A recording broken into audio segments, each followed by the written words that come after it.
Ano nga ba ang sekreto ng mga naglalakihang tunnels na ito sa Tokyo, Japan? Alamin natin yan. Pero kung bago ka pa lang sa aking channel, ay huwag kalimutang mag-subscribe at i-click na rin ang notification bell at piliin ang all para updated ka sa bago nating mga uploads. Maraming salamat mga lods.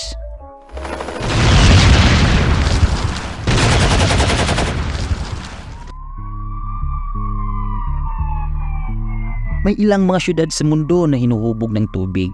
Isa na dyan ang Tokyo.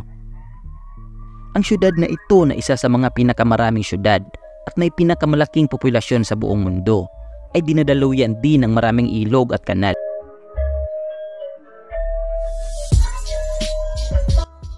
Noong 1950 at 1960, palaging lubog sa baha ang downtown Tokyo. Pero sa nakaraang dekada, ang mga megacity na ito ay nakagawa ng pangontra sa pagbaha sa syudad sa ilalim ng Tokyo. Ito ay ang mga naglalakihang tunnels na pumipigil sa pagbaha sa syudad. Dahil sa sobrang laki ng mga ito, tanging sa Tokyo mo lang makikita ang ganitong klaseng mga tunnels.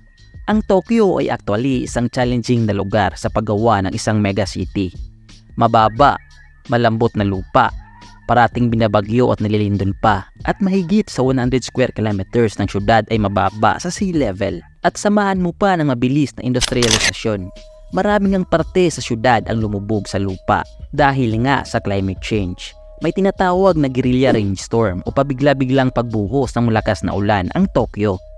Pero ang pinakanakakabilib sa lahat ay ang Metropolitan Outer Area Underground Discharge Channel, ang pinakamalaking stormwater drainage sa buong mundo.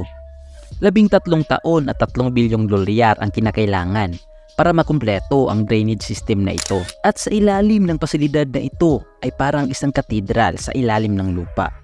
May 5 stories, naglalaki ang mga poste at sangkatutak na semento. Ginawa ito para daw pahinain ang momentum ng tubig.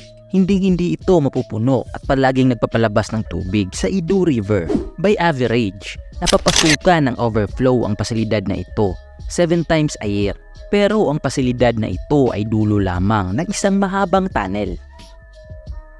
Kapag tumataas ang tubig, pumapasok sa 5 malalaking cylinders at pinapadaan ang tubig sa 6 kilometers tunnel. Ibig sabihin nito, gumawa nga ng man-made river ang Tokyo sa ilalim ng lupa. Galing sa mga eroplano, minodify nila ang mga jet engines na ito para maging pump sa naturang tunnels. Gamit ang 4 na jet engines, mabilis lang napapalabas ang tubig sa Edo River.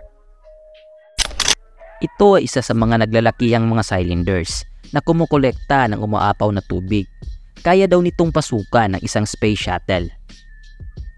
Matapos masubukan ng ilang taon, napaka-epektibo nga ng underground river ng Tokyo at naiiwasan na nila ang mga mapanirang epekto ng pagbaha.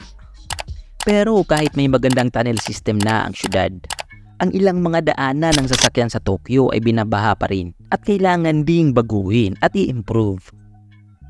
O ano mga idol, napabilib ka ba sa tunnel system ng Tokyo? Post your comments below. Muli, kung bago ka pa lang sa aking channel ay huwag kalimutang mag-subscribe at i-click na rin ang notification bell at piliin ang all para updated ka sa bago nating mga uploads. Maraming salamat mga idol.